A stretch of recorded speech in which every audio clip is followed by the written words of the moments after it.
Want to welcome everyone to the September 8th meeting of the Rotary eClub Caribbean 7020. And I would like to recognize the presence of our two newest members, Terry Robinson and Jason. I also see that we have a couple of regular visitors. We've got Javon. Javon, welcome. And then Akila. Akila, let's see, if I'm remembering, you are Rotaract. Yes. And you are a big wheel in Rotaract. I am, okay. All right, excellent. Good morning, everyone. Good morning. Dawn is not with us. Well, she's with us in spirit. And may I interrupt? Javon is also another big wheel in Rotaract because he was last year's district leader for Rotaract. I think you're both from the BVI, is that right? Akila, you from the BVI as well? Yes. Excellent. I worked with Javon last year. Okay.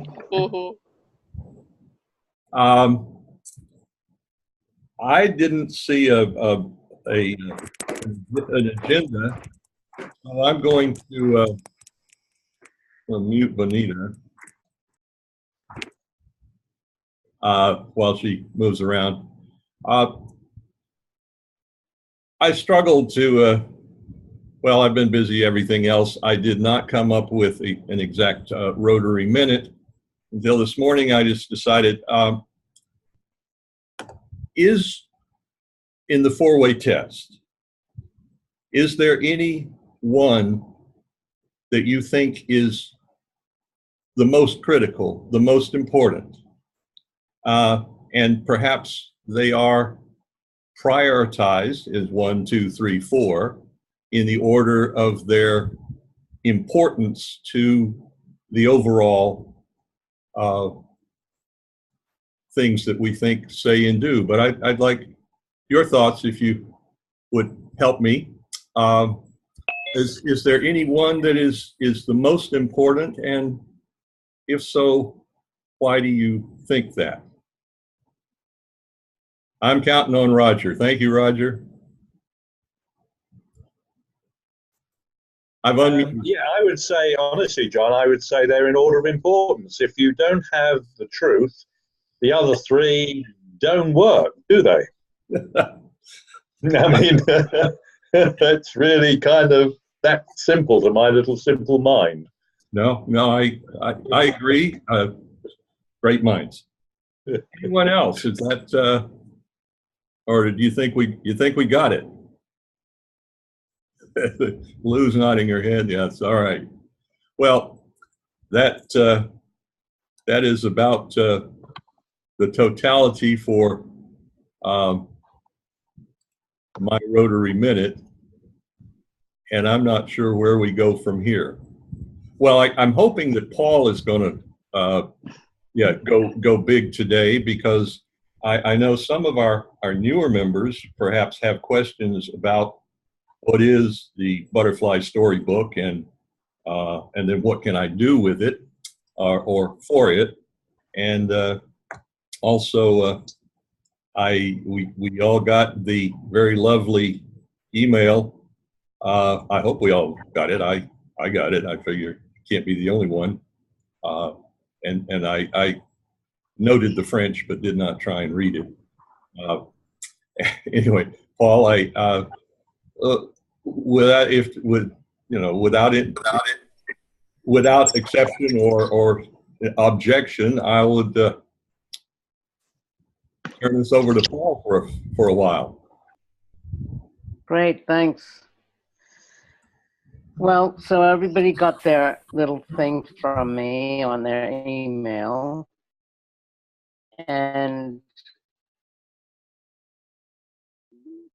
But let's go back to how this began. Before we actually became a Rotary Club, and some of you know this and some of you may not be aware, we were a trial Rotary Club because we had not enough people to get chartered. But we still wanted to show that we were a viable club. So Kitty came up with this Butterfly Storybook project. The project is simple, but very complicated at the same time. I mean, doing it takes enormous effort. And for the years, Kitty and Diana headed this and basically almost did the whole thing on their own, which was insane, but they did. With Lou. And Lou and others came in and really helped. We all helped a little bit, but now I'm chairing it. I'm learning how enormous it really is. I find it almost completely overwhelming. But the project is a storybook. What the project does is enlist children ages 7 to 11 to write a story, and the winners, we create the book out of the winners.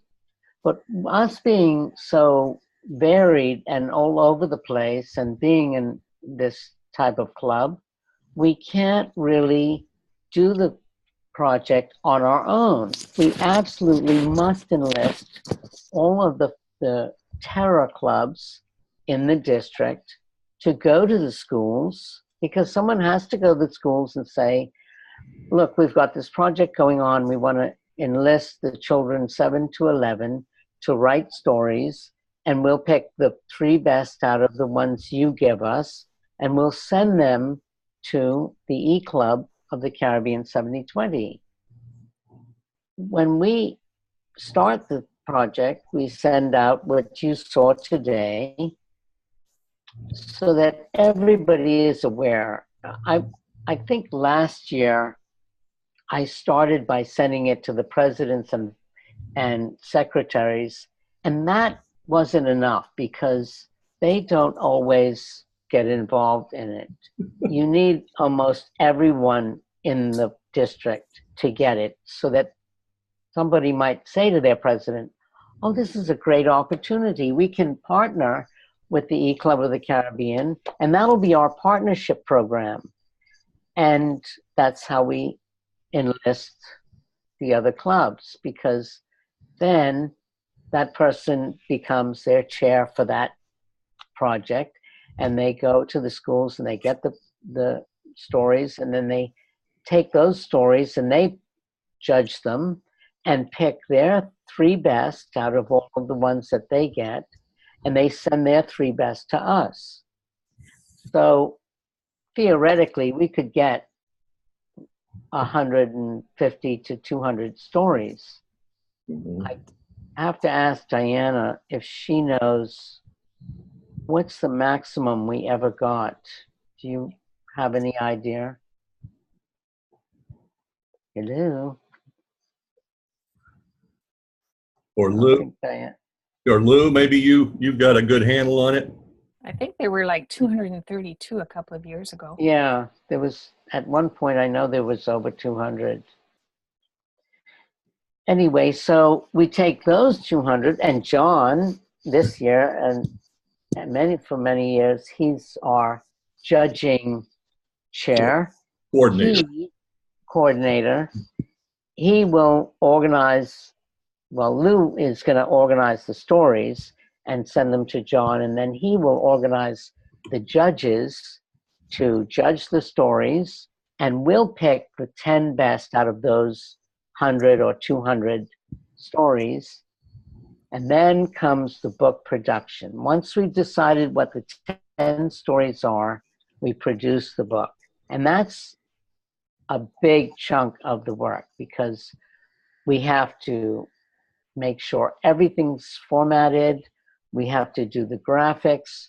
We have to make sure that all of the stories are organized in a certain size and shape so that it'll fit in the book that we create, and then we upload it into the program online, and I forgot what that's called now. I want to say MySpace, but that's wrong. And that program allows you to create the book, and it takes that and throws it into Amazon. So then the book is up for sale. But then there's more that comes to that, because now that the book is made, our problem is we have to have the book made way in advance of the district conference, because we print the books to take to the district conference. And that's a major part of it, because the district conference is where we really sell the most books. Some people will buy them online, but not anything like being at the conference and you're going past our table and we advertise it right there. We're showing you the book right there. We're showing you your club that has assisted. We're showing you the stories that came out of your club and your district. And it's amazing. People see the book and they may not have even thought about buying it, or they may have seen the different email transcripts that say, oh, our storybook's out and you can get it on Amazon. And they might think of going there, but they kind of forget. But then they're standing in front of you and you're showing them this book and they're saying, wow, I judged that story. I judged that story, and there it is. It's amazing to see people's reaction, and that's when we sell the most books. So that's sorry. Paul, excuse me, an introduction or interruption, but there was one other critical step or two in the pre-production. And I noticed that Henriette is online here. I haven't seen her. But we also translate it into French, and that is a major, and French and Creole. And Henriette is the chair for the translations this year, and that is an incredibly large part of the program, because it has to be done precisely, and it's a rush job. And Henriette is a perfectionist when it comes to these kind of things. Yeah. So she's perfect for the job, and she's also getting in touch with someone to arrange the translation into Creole. So we're hoping this year we'll have both.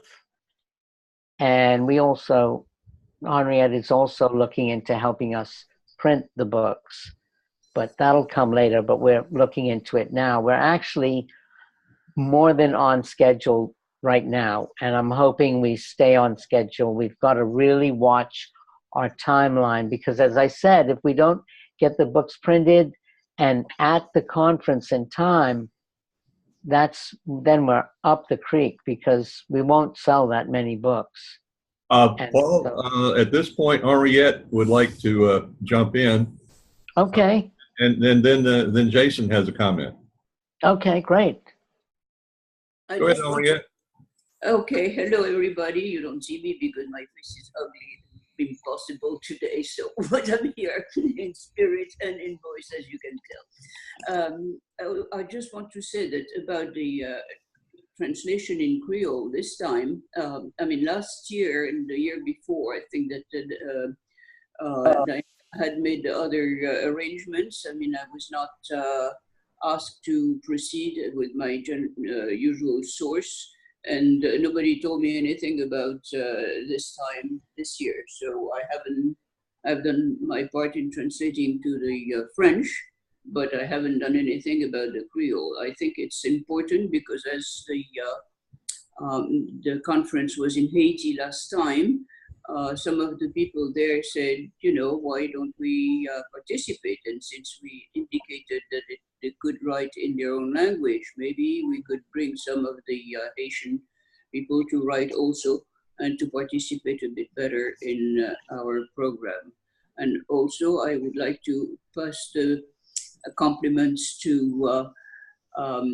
Wayne, who is watching the translation to Amarilik, and to Amarilis, who is Amarilik, I'm sorry, and to Amarilis, who's watching the translation into Spanish. This I have nothing to do with it. So just my part is only French, and it used to be Creole, but it was disposed otherwise.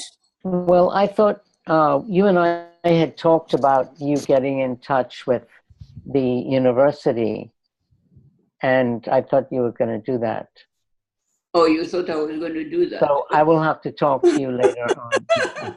Yes, Well, because we talked about it when and watching everybody buying the books, and you thought that this was enough of a decision made, so for me to go ahead and do it.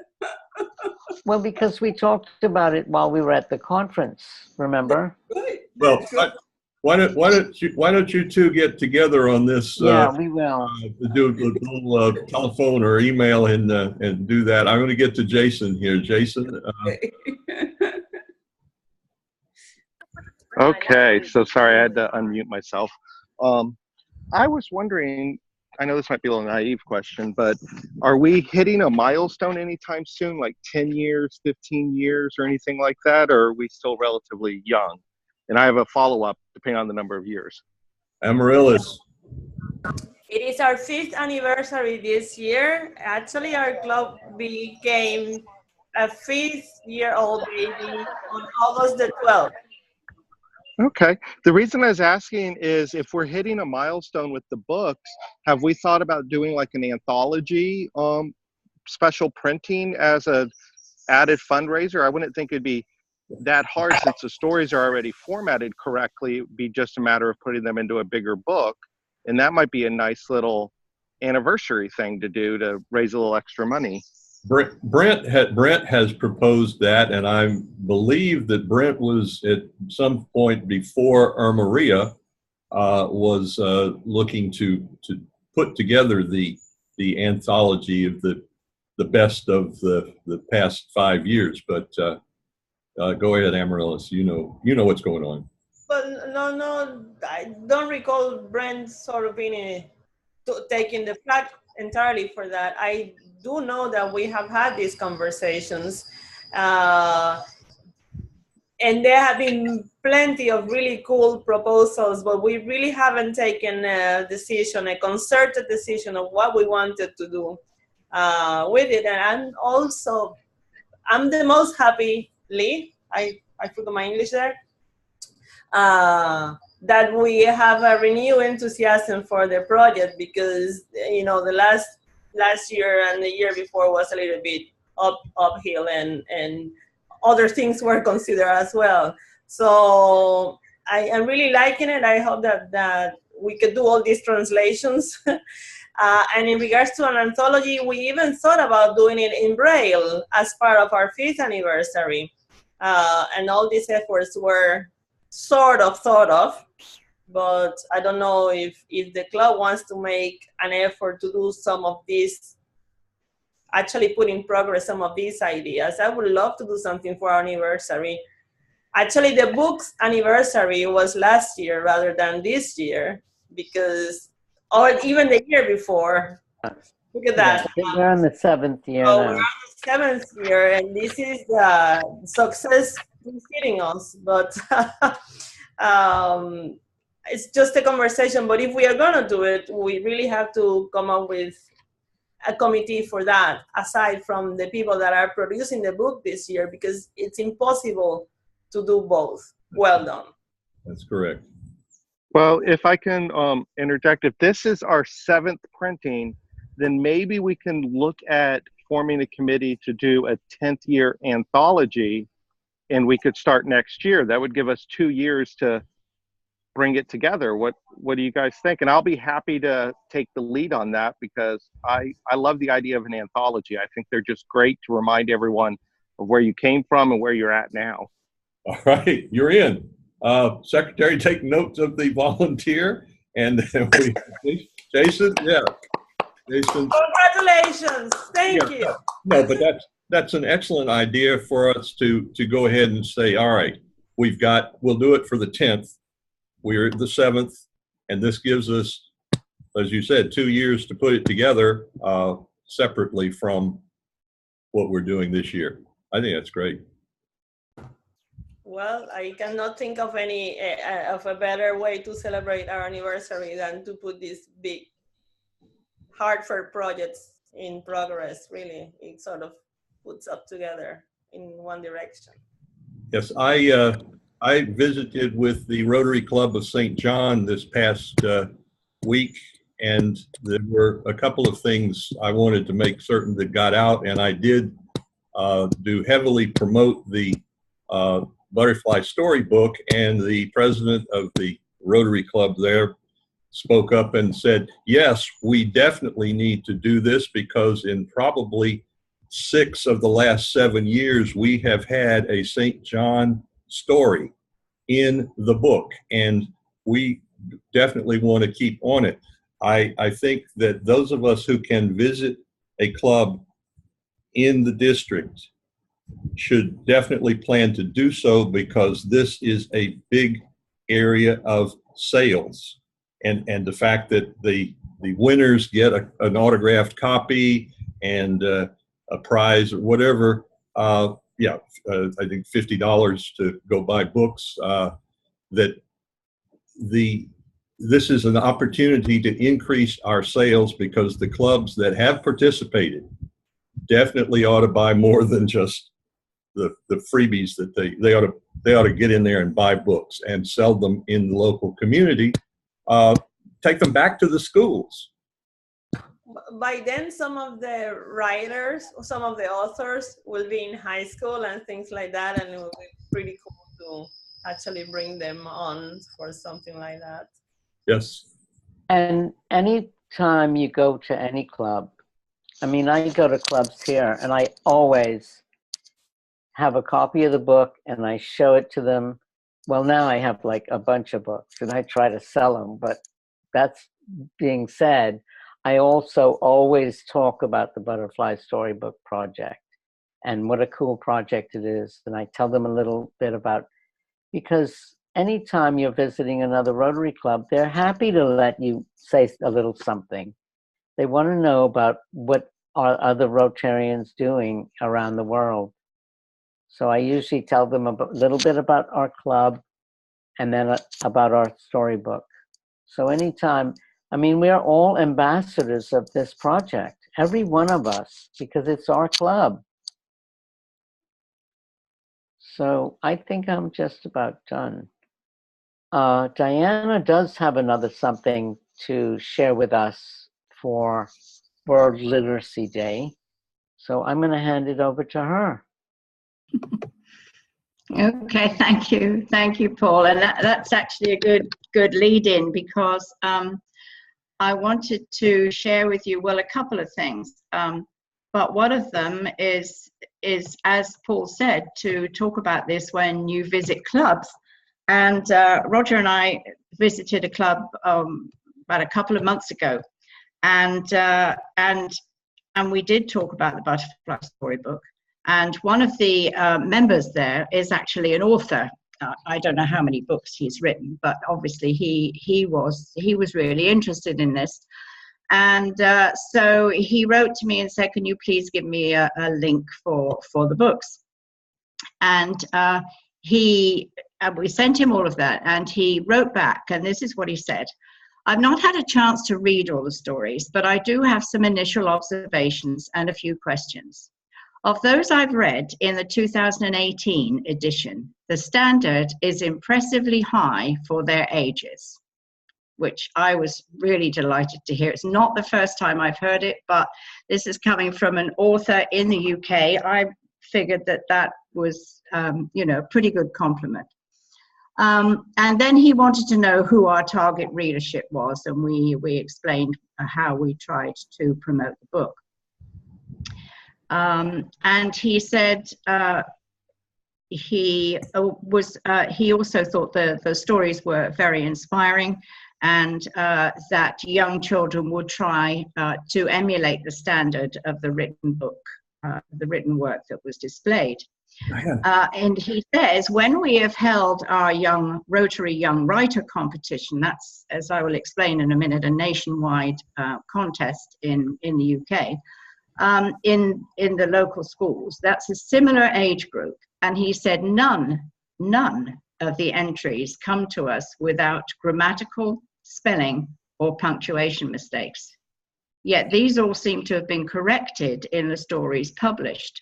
What is the policy regarding the correction of such mistakes in the stories submitted? He also said, the illustrations are excellent. Who does them for you? As we know, we do them ourselves. So I did write back to him, explain to him where we got the illustrations from and how we did them, and that our policy was that all we did was corrected grammatical errors. We didn't change any other sense of the story. We didn't change words, even if the words they had used may not have been the most appropriate. We don't do that. So, and now he is thinking of promoting the idea of holding a local competition in his club, which is really what I think we've been striving for many years, to use this as, you know, as a template for other clubs to take on. And so that follows into how the Butterfly Storybook came about, because like most things, no ideas usually are totally original. And about 8 years ago, Roger and I went to visit the headquarters of Rotary in the UK. They have a separate headquarters, separate management, everything in about the center of England. And they run a lot of national competitions, but they are sort of organized from the top, from the Rotary headquarters, which is very different from the way Rotary International works. They leave it to clubs to do all of their own individual projects. So they run these nationwide contests, which mean that the winners get to be on the BBC News. I've seen one for half an hour where they've done the story of Rotary. So it's a great promotion. One of the contests that they have is Young Writer. And so after we had been to visit this, we both thought, well, you know, there's got to be a way where we can use this basic idea. And that's how the club then agreed to take the concept, do it only for 7 to 11-year-olds, because this one is much wider, and then put it into a book. So these, the contest that's run in the UK is not put into a book, but they have 3 separate categories. And I thought you might be interested in hearing the stories from the 3 category winners for the 2018-19 year. The topic that they were given was a different perspective. And the first one, our junior winner, that's in the age group of 15 to 17. Perspectives. They encompass us, human nature. Each and every one of us has our own perspective on an element of our world. Opinions, whether oppressed or expressed, they are our perspectives.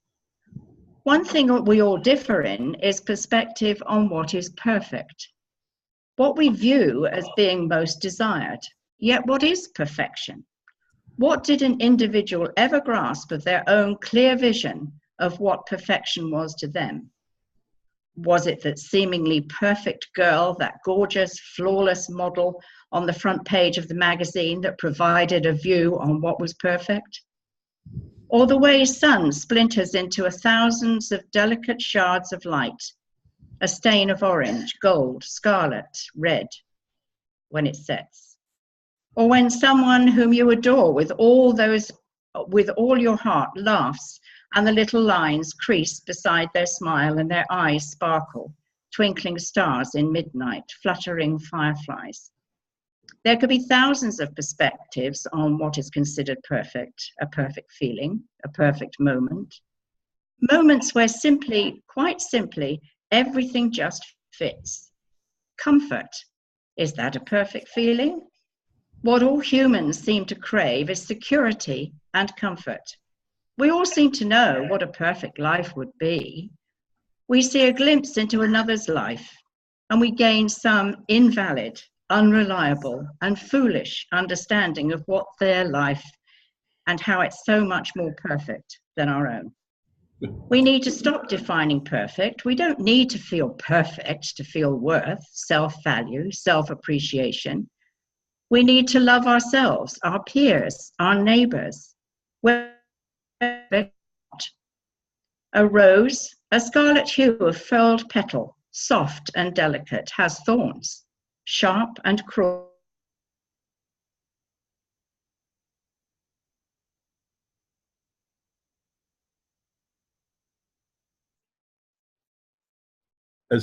Have I lost it, or is Diana locked up?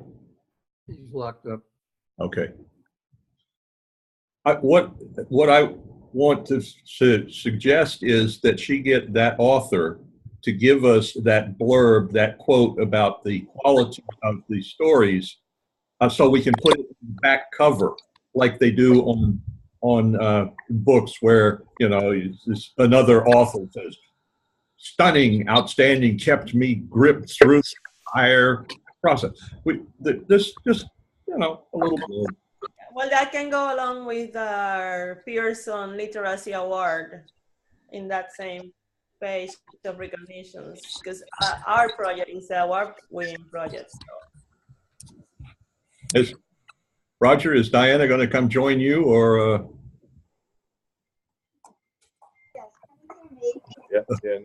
Can you hear me? Yes. Yes. Okay. Only in the eClub you get this kind of views. All right. So I will now read the one from the middle section, and they are 12 to 14 years of age. Two different sides. I have short hair and a different mind, but people don't care about what's inside. They color me pink, but I want to be blue. I guess they don't know what my perspective to be true. As you could see, there are two different sides. The one they all see, the one that is deep inside. On the outside, it's pink, but on the inside, it's the brightest shade of blue, if only they knew. That, I think, my perspective is true. They put me in a dress and I threw a fit. They asked me why, and I said, I'm sick of this. I went up to my room and I slammed the door and I said, I don't want to see their perspective anymore. I paced around, every little thing in my mind, begging to be free from this cage that I'm trapped inside. But I have to remember that one day the blue will be free and all the pink will go away from me. Yes. I love it. Yes. It's super deep story. Yes. How old was the person that wrote it? That was 12 to 14. And the final one is the junior one, which would be the same age as we are targeting for our butterfly. And this is called My Digestive Journey. My name is Gary the Grape. I'm going to be taking you with me through my journey of the digestive system. It was a normal day, nothing out of the ordinary, when a human picked me from my bunch. I knew it wasn't very grapeful. The next minute, I was put in its mouth and chewed. Its salivary glands, which are located under the tongue, started to lubricate me. I was soaking. All the nutrients, fats, carbohydrates, and proteins I may have had were drained out of me and broken down, ready to be absorbed through its intestinal wall into its bloodstream to transport around its body. I was so scared at this point, my seeds were all of a quiver. I felt a sudden rush as what left of me slid down the throat into its esophagus. Go on, have a drink, flush me down. As water propelled after me like a waterfall, I knew I should have taken swimming lessons. At this point, I realized I was going to be absorbed by cells into the small intestine. There was nothing I could do. My life was in its hands. I mean, its digestive system. The cells were going to transport me, the molecules, into its bloodstream. My brain had gone to mush at this stage as I held on for dear life. Eek! It's digestion time. I wasn't ready for this at all. I sat in its stomach for what seemed like an eternity. All I could think of was the cherry bakewell I'd passed along the way. Don't humans know it's unhealthy? At least it had eaten vegetable. Part of a carrot hit me on the way down. The water it drank earlier, that very nearly drowned me, had left it wet through in here. I should have worn my swim shorts. Terrified, I was now waiting to pass through its small intestine. Oh, that's going to be a tight squeeze. I ran out of juice. Glands, which are in its stomach, along with the acid, broke me down into smaller particles. This is going to hurt, I thought, as I braced myself. What a journey. It's dark in here. Anyone got a torch? Just how much can a grape take? I passed the liver, the main function of which is to process the nutrients from the small intestine. That was an emotional ride. I thought I was going to be strangled by those dreaded intestines. I'm getting a headache. Is there any anodyne anywhere around? I asked. I was nearly at the end of my journey now, and I felt quite exhausted.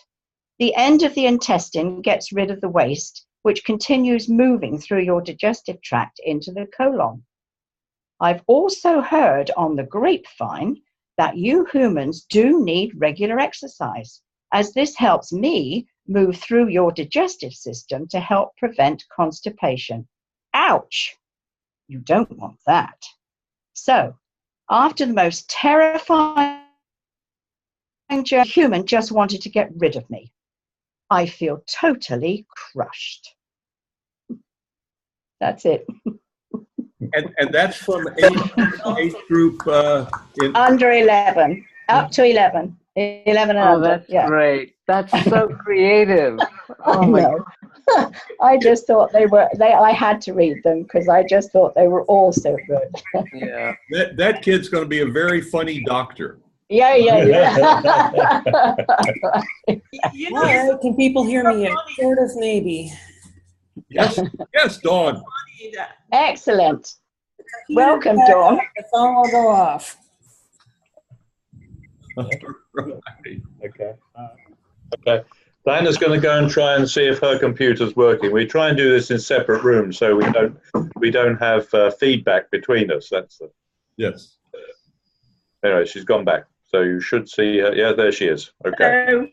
it's so funny that he or she did mention the emotional part of the ride as it was through the liver, because in Chinese medicine, it is the liver that reigns over the emotions. There you go. It's incredible. Yeah. Well, deliver the letter, the sooner the better. You remember those old songs? Yeah. All right, Dawn, speak to us. All right. For some reason, Zoom on my phone, the leave Zoom button doesn't actually work, but thanks, Paul, and thanks, Diana. We have about 15 minutes left. Did anyone have any other? Good Lord, I'm on twice. Even though the phone is physically. Oh, Lord. This is not my day for technology, but anyway. So, Paul, where else are you shorthanded that you need us to sign up for? I don't know yet. I'm trying to regroup next week. Okay. I'm kind of burned out. I had a rough doctor week this week. Yeah. Kathleen had 3 appointments. I had 3 appointments. And working overtime. I actually have to go to work after this meeting. So once I get my mind regrouped, I'll make an assessment what we need to do next.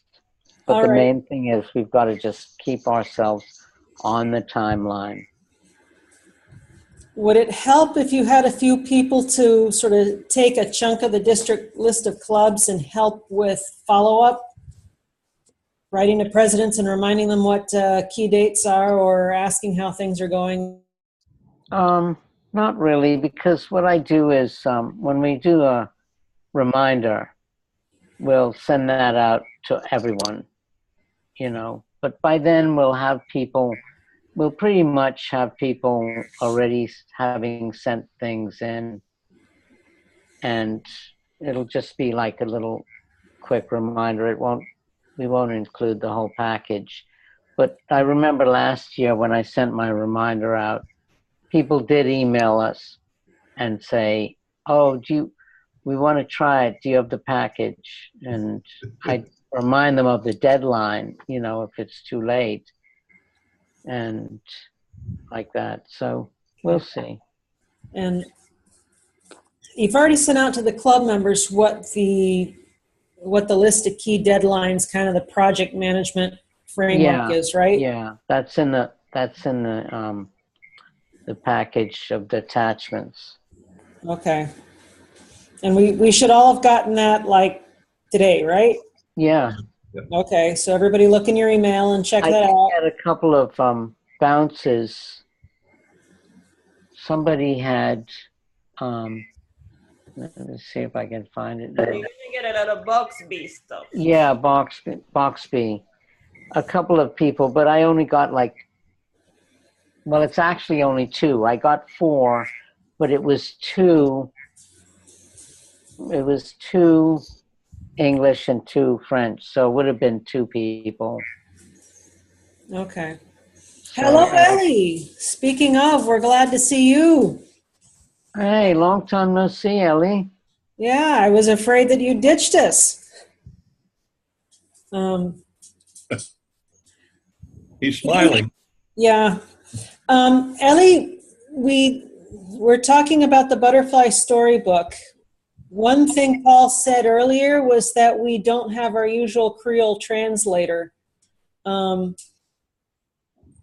So we may need to tap your help for that, at least to find someone who can translate, depending on what time you've got available.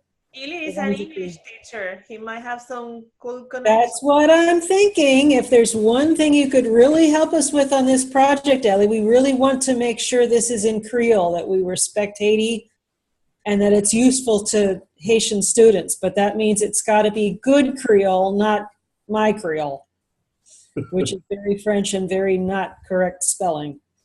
So we'll be in touch with you. Okay, other points, just for those of you who've heard, yes, there was a shooting in Cincinnati on Thursday. Somebody with some probably off meds went in and shot up a bank right on the edge of the Fountain Square at the center of town. And I know people in that building, but fortunately none of them were on the first floor. So yeah, it's a little weird because the street our building is on runs right, it's Central Avenue, Central Parkway, right through the heart of town, and then it comes straight past us to the cluster of 5 hospitals up on what we call Pill Hill, including the University Hospital with a major trauma center. So that was quite the busy day for ambulances and police cars tearing past our building. Fortunately, there were some police very close by, and they did manage to take the guy down very quickly. So it was only 3 dead and not as many as it could have been. 3 plus him and not as many as it could have been.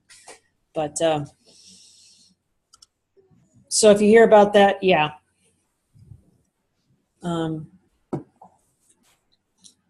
Otherwise, does anybody else have any general matters? Amaryllis wants to share. it's been a very happy meeting. But for those of us in the Caribbean basin, just watch out for baby Isaac trying to organize itself, not for panicking apparently, but just so that things are, of course, Puerto Rican are waiting for the day the governor is going to say there's no work for 2 days. That's the most important thing. And after that, I don't know, Diana, if you have something from the recovery committee that is different from what I have. Not a great deal, although we have had some reorganization within we now call it the Disaster Management Committee, because it doesn't only cover recovery, it also covers preparedness. And Jackie and Mike Terrelong from Jamaica are the two co-chairs of the preparedness portion subcommittee of that committee. And so I expect you will be hearing something from them soon, as I think you got an email explaining that district, so that hopefully if we are unlucky enough to get hit, it will only be one portion of the district, and we will still have a preparedness chair. And their work really goes over into immediate relief and communication. And then after that, the recovery, because our committee really, as Rotarians, we tend not to be first responders. It's not what we are able to do. We're just not really set up that way. So we have to rely on people like Water Aid and the water boxes and the aqua boxes and shelter boxes and other emergency responders, the Red Cross and people such as that. So so we have done that. We are also now going to be working, we've already been working very closely with District 7030, but we are now, there is now a triumvirate which is really working of districts 7,000, 7020 and 7030. So for those of you who don't know where the districts are, that covers all the way from the northern tip of South America all the way up to the Bahamas and across, including Puerto Rico, to Haiti and Jamaica and Cayman over in the west. So we've pretty much, with the exception of the Dominican Republic, we really have the Caribbean working together on any action that we need to take, and that's really basically it. We had about what did I say, 400 and something thousand, 450,000, I can't remember the exact figure, roughly, in donations directly into the hurricane relief after Irma and Maria, and that has all been distributed, with the exception of a small amount which is still allocated but not actually finished distributing yet. So there have been a lot of projects taking place throughout the district, and the money, we believe, has been used very well by the clubs, and they've done some fantastic work. So that Jason, really makes you. Jason has his hand up. Yes, thank you. So two things for me. One is, it seems, and correct me if I'm wrong, but it seems like I still don't have my Club Runner account for the eClub, so I may be missing out on some of these emails that are going around. So if Paul, you could send me the packet directly, that would be much appreciated. I'll look up your address and email you so you have mine. And was sent out to well, are you using Voxby? You might be one of those two people. I haven't answered them yet because I wasn't sure what it was. No, I don't use Voxby, so you wouldn't have got a bounce back from me from that. And okay. And Terry's not in our database yet either, as far as I know. So, okay, what are your emails? I'll put it in the little text message right now.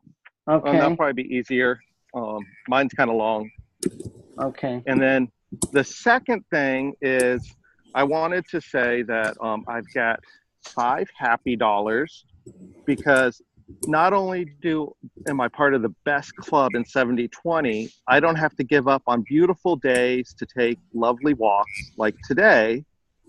And instead of going to my Rotary meeting, I can do both at the same time. So I'm going to do How 5 nice. happy dollars for that. Hey, and you're bringing us with you. Yeah, So see, we look get to go on a walk. I'm experimenting with new parks every weekend, and so this is one of the parks near my house. Oh, where is that?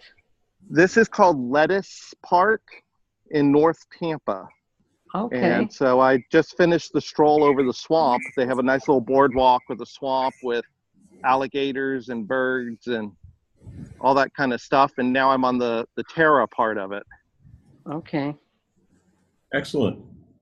And I can match your happy dollars, Jason, for like last week.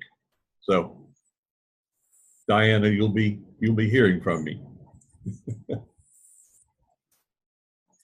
Anyone else? Roger, I'll unmute you. Okay, thank you. Okay, just a quick one. I've spoken about my involvement with Rotary Jaipur Lim in the past. Our member Ween has now joined me. We are looking at the possibility of establishing a limb workshop in a hospital in northern Ethiopia, and Ween is kindly agreed to assist us with the Ethiopian contacts and finding out information. So I just like to know, got 2 members of our club now doing something involved in a project, and I'll let you know if we progress. But so far, all the indications are positive. But I just thought you'd be interested to know that Ween's joined us on this particular journey. Outstanding. Well done. And no surprise to me, Wayne, you raise your hand. When anybody says, "Would somebody help me with this?" There's Wayne. Okay. We are, by my computer, we are 4 minutes from ending. It's Diana. And well, following on with Jaipur Lim, just to let you all know that Roger was invited to speak at a district conference in Jersey in the Channel Islands at the beginning of October to talk about Jaipur Lim and to promote it and their work, largely their work in Africa. So I just thought you would like to know. Yes. Yes. Excellent. All right, Vaughn, you want to close us out here, or is there any more? I think not. There is administrative committee is going to have a brief meeting, so we're not going to shut down the Zoom. Right. We're going to have that afterwards.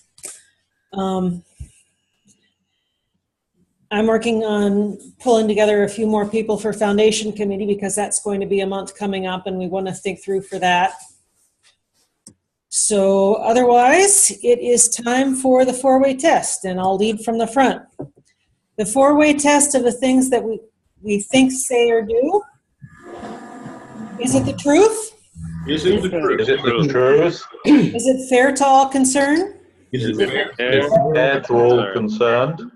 Will it build goodwill and better friendships? Will it build goodwill and better friendships? And will it be beneficial to all concerned?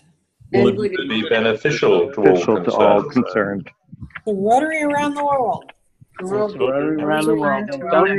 Thank you, everybody. Stay dry this weekend. And don't. Okay. Bye.